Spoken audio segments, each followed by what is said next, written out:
Some retail stores may be closing up shop, but I'm Tiara Medley with why you shouldn't rule out physical stores just yet. Panic parents. I'm Samantha Rojas with some advice for moms struggling to find baby formula. Blood product distributions to hospitals are currently outpacing the number of blood donations coming in. The American Red Cross has recently declared the national blood shortage as a national blood crisis. I'm Trent Croce on how the University of Toledo is partnering with them to fight this. Your news in 10 minutes starts now. It's a new semester with some new faces, and we welcome you back to UT 10 News. I'm Trent Croce. And I'm Tiara Medley. It's there to save lives, it's in short supply, and no surprise, COVID is to blame. A Red Cross representative told me just how serious this shortage is and the specific type of blood they really need from you right now. The American Red Cross is facing what we're calling, for the first time ever, a national blood crisis. It is the worst blood shortage in over a decade. This crisis was declared on January 11th, and Jim also emphasized that while the Red Cross supplies about 40% of the nation's blood, there are times as much as 1/4 of hospital blood needs are not being met. But while all blood donations are important, some can be more useful than others. Type O blood, both positive and negative, and platelets are in particular demand.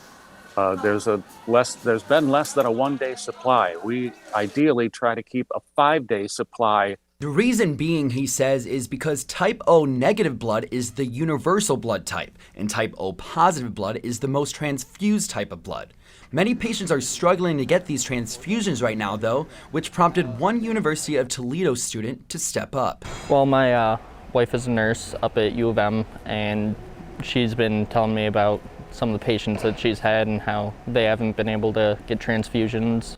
However, among the crisis, people like Walter have helped the university do well with their blood drives both at the Student Union on January 25th and the Health Science Campus on February 9th. January 25th over on main campus exceeded the Red Cross goal for blood units collected, and we had a full sign up here today on Health Science Campus. For more information about the American Red Cross, you can visit their website at redcrossblood.org. From there, you can look at details about donating blood, hosting a blood drive, and eligibility requirements.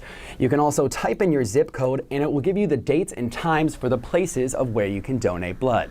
And if you have trouble finding one, have patience. We still need you. Patients still need you. If you donate blood, the Red Cross requires that you do follow CDC guidelines and wear a mask, as they will provide one for you if not. The American Red Cross will be holding future drives at the University of Toledo on March 30th at the Student Union and April 6th at the University of Toledo Medical Center. For more information on those and other blood drives, visit their website, download their app, or call their number at 1-800-RED-CROSS. Most parents want the best for their babies, from food to formula. But now even finding the formula itself can prove to be a challenge. And the supply chain is to blame. UT 10 Samantha Rojas joins us now live in the newsroom. Samantha, how long will this last?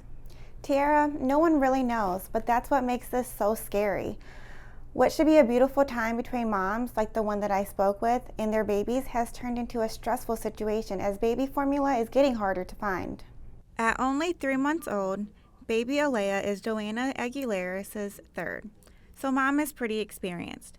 But what she wasn't expecting was what she didn't find at the store. Very overwhelming, having to go to store for just the formula. As baby Alea grows, it's getting harder to keep her fed. She eats roughly about 40 ounces a day. Unfortunately, Aguilera's is not alone. I'd say since shortly after the pandemic began. Director of WIC, Angie Ruth, says she's hearing this from lots of new parents in the UT 10 area. While shortages seem worse at the bigger stores, it's happening at the small ones too. Just even some of our smaller mom and pop grocery stores, like because if Kroger and Walmart are out, then maybe go to even our smaller ones. And then if they can't find them in the smaller ones, then go ahead and branch out to other counties to see larger counties. We want to know what some of the big formula brands are doing to help parents. I emailed Infolac some questions, but no one responded. I also called Simulac, the representatives, but no one in the company could answer my questions.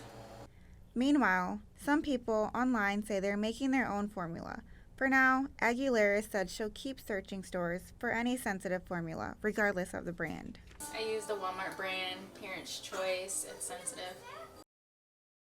It's important to note the FDA advises parents and caregivers to not feed homemade infant formula to infants. Homemade infant formula recipes have not been evaluated by the FDA and may lack nutrition vital to an infant's growth. I'm live from the newsroom, Samantha Rojas, UT10 News. Thank you, Samantha. We've all experienced shortages on other food at grocery stores. A little later in the show, we'll take a look at how the governor is addressing meat shortages across the state of Ohio. We've seen it time and time again. You have a favorite brick and mortar store, then it gets shut down. And you would think that would discourage business owners from opening physical stores, maybe make them want to operate completely online, but that's not the case for one local clothing designer. Mud Made is a clothing line operated out of Toledo. It was founded by Gerald Riley, who first started the line in 2012. Mainly it was just pop-up shops, few t-shirts, out the trunk of the car. But the line soon grew to what it is today. The clothing line now has a strong internet presence, and Riley is looking to go even further. He will be opening up a store on 10th Street this spring. So I just wanted to bring a store to the city where more of the fashion I like to buy, make it available for the locals here. In recent years, many physical stores have shut down. That may have you thinking we're headed towards a completely online future for retail, but that's not the case. I think that the traditional retail format in terms of brick and mortar and the new kind of e-commerce based type of format can complement each other. They can complement each other because these days, showrooming and webrooming are extremely popular. Showrooming is browsing inside a store, then ordering the product online, while webrooming is the reverse. You research the product online, then go buy the product in store. I think that's one way that they can actually encourage consumers to come back, by encouraging them to, you can research the information online, you can research the product online, and then yes, we can have it in the store for you, and you get to have it same day, as against having to wait for it. Dr. Bailey says business owners do better when they allow their online and in-store businesses to complement each other rather than having two distinct operations. It's time now to turn things over to Trent for a look at news making headlines across the country. Trent? That's right, Tiara, but first some state headlines. Earlier, we talked about blood bank and baby formula shortages. You probably noticed bare shelves in your grocery store's meat department, too. Ohio Governor Mike DeWine hopes a new grant will help the governor. And the governor says 40 Ohio livestock and poultry producers will receive grants totaling $10 million to help expand capacity and meet the growing demand for meat processing. The businesses receiving awards estimate the money will help them create up to 830 jobs. The governor may address this at the Ohio House Chamber next month. DeWine says he plans to resume his annual State of the State address, ending a 2-year hiatus due to COVID. President Joe Biden is visiting Cleveland and Lorain today, Thursday the 17th, to discuss the $1 trillion infrastructure law he signed last November. According to the Associated Press, the infrastructure package will provide $103 billion for highway funding and other major projects across the state, plus $1 billion for the Great Lakes Restoration Initiative. Now moving on to news over on the West Coast, Coachella is returning. The website states there will be no vaccination, testing, or masking requirements for the 2022 festival. However, requirements are subject to change. Now it's time to turn things over to Caleb with sports. Caleb, it seems like both the men's and women's basketball teams are on quite the roll lately. That's right, guys. Both teams that won in their matchups this week as the best team or the #1 team in the MAC. I'll have how both those teams did this week right after this break. The University of Toledo's Department of Communication has partnered with WGTE Public Media. UT10, the university's student-run newscast, and Rocket Talk, a campus talk show, both air on Friday nights at 6:30 p.m. on WGTE. WGTE stands for Western Greater Toledo Education. That means everything we do here, radio, TV, outreach components, or anything we do has to have an educational part to it. We are hoping to accomplish here with this partnership getting the great content from the students, their views and how they look at issues that are happening in the news, and then providing that contact for our community. So the partnership is really twofold. It's great for the university and it's great for us as well to get that inside content from the students' point of view.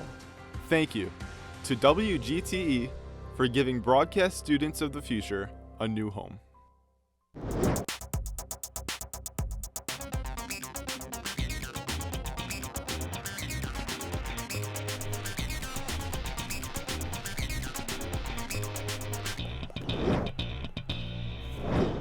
I'm Caleb Gill, and this is your UT10 Sports Report.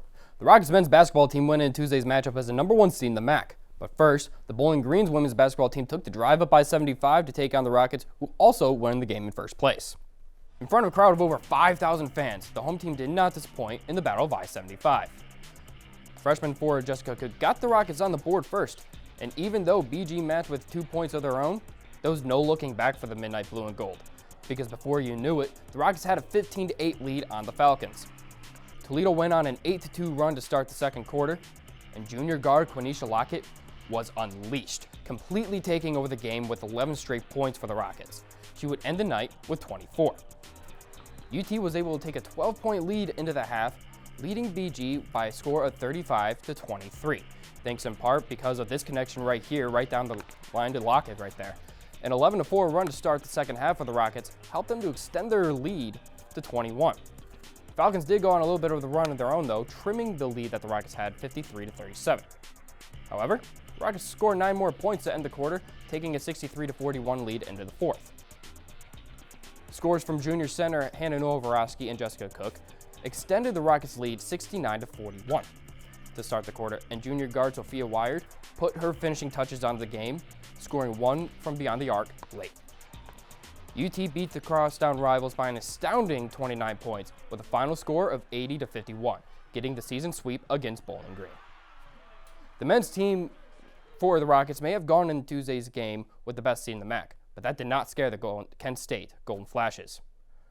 Heading into Tuesday's matchup, the Rockets had not lost a home game yet this season, but Kent State would prove to be a tough matchup. A 6-point run early in the contest, led by junior guard Ray J. Dennis, helped to put the Rockets up 9-6 early. However, the Rockets went 9 minutes without scoring a field goal, and the Golden Flashes capitalized, going on a 19-2 run. The two squads went back and forth, with each team going on separate runs of their own heading into intermission, but Kent State still led at the half 36-20. An angry Rockets team came out hot to start the second half, scoring 7 of the first 9 points. But Kent State was still able to maintain a sizable lead throughout the entire second half, and they wouldn't even blink, even when a triple from freshman guard Raheem Moss shortened the Flash's lead to only 10 points with still 11 minutes left in the game. Golden Flashes would answer right back, scoring 7 unanswered points, giving them their largest lead of the night. Rockets tried to fight back, but 10 points would be the closest that they would get within the Flashes, with Kent State defeating Toledo by a final score of 72-59. With this loss, the Ohio Bobcats replaced the Rockets as a top seed in the MAC. Both teams will be back in Savage Arena this Saturday, February 19th, with the women's basketball team playing Ball State at 2 p.m. and the men's playing Central Michigan at 7 p.m. before the two teams will be on the road next week. Back to you, Trent Tiara. Thank you, Caleb. That's it for UT10 News.